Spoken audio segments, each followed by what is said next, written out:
ఇప్పుడు ఈ నా అన్వేషణ ఎవరైతే ఉన్నారో అతను అన్వేష్ గారు 1 బై 1 డైలీ ఒక్కొక్కళ్ళని బయటికి తీసుకొస్తూ పోస్టులు పెడుతూ ఇట్లా ఉన్నారు. అసలు ఇతనికి ఎలా తెలుసు వీళ్ళందరూ దీనిలో పార్ట్‌గా ఉన్నారని? లైక్ పబ్లిక్ వే కాబట్టి తను పిన్ చేస్తున్నారా? సరే పోనీలే, తెలిసో తెలియకో ఏదో చేశాడే అనుకుందాం. ఈ అన్వేషకి ఏంటి ప్రాబ్లం వీళ్ళతో? ఇష్యూస్ చెప్తున్నారు కదా! ఓకే, అంటే ఏంటి, దేశాన్ని ఉద్ధరించడానికి వీడు బయలుదేరాడు ఓకే. అంతేనా? ఎక్స్‌ప్లెయిన్ చేస్తున్నారు. దేశ పరువు తీయడానికే కదా వీడు బయలుదేరింది. ఇప్పటివరకు 200 దేశాలు అటు ఇటుగా తిరిగి ఉంటాడా ఈ సన్నాసి? తిరిగాడా?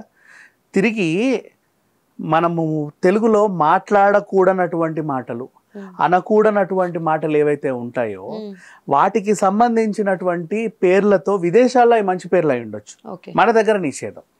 ఇప్పుడు నువ్వు ముండా అన్నావనుకో, మన దగ్గర అది బూతు, ఇంకొక దగ్గర ఆ పదం పెద్ద ఇంకేదో అప్రిషియేషన్ అయి ఉండొచ్చు, చెప్పలేం. ఇప్పుడు భారతదేశంలోనే కొన్ని వందల లాంగ్వేజెస్, ఎన్నో తెగలు, ప్రపంచవ్యాప్తంగా ఎన్నెన్నో లాంగ్వేజెస్.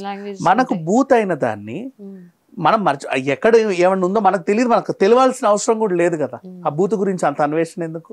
వీడు దాన్ని అన్వేషిస్తా, బూతు పదాలను అన్వేషిస్తా దేశ దేశాలు తిరిగి ఆ బూతుతో అక్కడ ఆ పేరుతో ఏదైనా రెస్టారెంట్ ఉన్నా, కాఫీ షాప్ ఉన్నా, ఇంకేదన్నా వాడి స్నార్థమో పిండా కూడా ఉన్నా దాన్ని వాళ్ళ చేత పలికించి వాడు పలికి ఆ వీడియోలన్నీ ఇక్కడ మళ్ళీ తెలుగులో వచ్చి పబ్లిష్ చేయడం ఎంత నీచమైన పని అంటే, ఇప్పుడు చిన్న పిల్లలు, వీళ్ళు ఇంటర్మీడియట్ పిల్లలు ఉంటారు కదా, అబ్బాయిలు అమ్మాయిలు కలిసి ఉన్నప్పుడు వాడు నీ డాష్ డాష్ నేను నాకుతా అని చెప్పేసి బూతు పదం మాట్లాడడం.